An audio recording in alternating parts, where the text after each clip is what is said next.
대선 후보들은 경제 공약으로 무엇보다 성장을 강조하고 있습니다. 정부 재정 지출을 늘리고 감세 정책을 주요 공약으로 제시했는데요. 이를 뒷받침할 구체적인 재원 해법은 부실하다는 지적이 나옵니다. 이 보도는 오인석 기자입니다. 한국개발연구원은 올해 우리 경제가 0%대 성장에 머물 것으로 전망했습니다. 내수 침체 장기화에 수출 둔화까지 겹치며 저성장 고착화 우려가 커졌기 때문입니다. 이재명 후보는 단기 경기 대책으로 추경 편성을 언급했습니다. 이런 불경기에는 정부가 조정 역할을 해줘야 되는 것입니다. 곧바로 가능한 범위 내에서 추경을 해서 서민 경기를, 내수 경기를 살리는 게 중요하겠습니다. 김문수 후보는 경제 활성화를 위한 규제 완화에 초점을 맞췄습니다. 규제를 완전히 판갈이 하도록 하겠습니다. 규제를 많이 없애서 기업이 해외로 나가지 않더라도 국내에서 마음 놓고 사업을 하고 또 일자리를 만들 수 있도록 하겠습니다.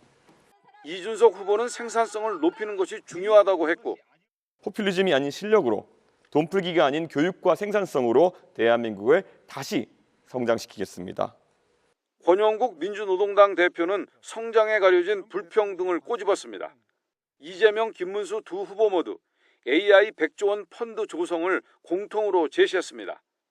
장기적으로 성장 동력을 회복해야 됩니다. 그 첫 번째는 AI를 중심으로 한 첨단 기술 산업에 대한 투자 늘려야 됩니다. 정부가 책임져야죠. AI 시대의 전력과 인프라를 확충하겠습니다. 미래 산업을 육성하겠습니다. 세계 최고의 인공지능 생태계를 구축하겠습니다.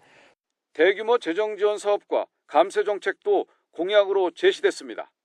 이재명 후보는 아동 수급 지급 대상을 18세 미만으로 확대하겠다고 밝혔는데 연평균 4조 8천억이 더 필요할 것으로 추산됩니다. 양곡관리법 개정안이 현실화하면 연 3조 원대의 쌀 매입 보관 비용이 정부 재정으로 충당됩니다.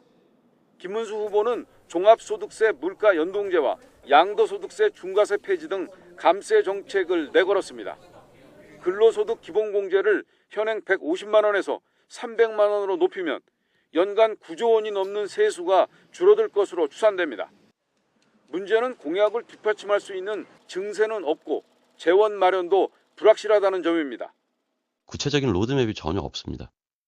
특히 재원하고 관련된 부분들은 몇 년 전에도 없었고 지금도 계속 없는 상황이거든요. 그러다 보면 세스펑크나 국가 부채가 쌓일 수밖에 없는 문제가 발생합니다. 지난 2년간 대규모 세스펑크에 이어 올해 1분기 재정 적자도 61조 원을 넘어 역대 두 번째로 큽니다. 고령화와 성장세 둔화로 향후 국가 채무 비율도 빠르게 늘어날 가능성이 높다는 분석입니다. 대외 신인도 악화로 이어지면서 장기적으로 미국처럼 국가 신용 등급 강등이 현실화할 수도 있다는 관측도 나옵니다. YTN 오인석입니다.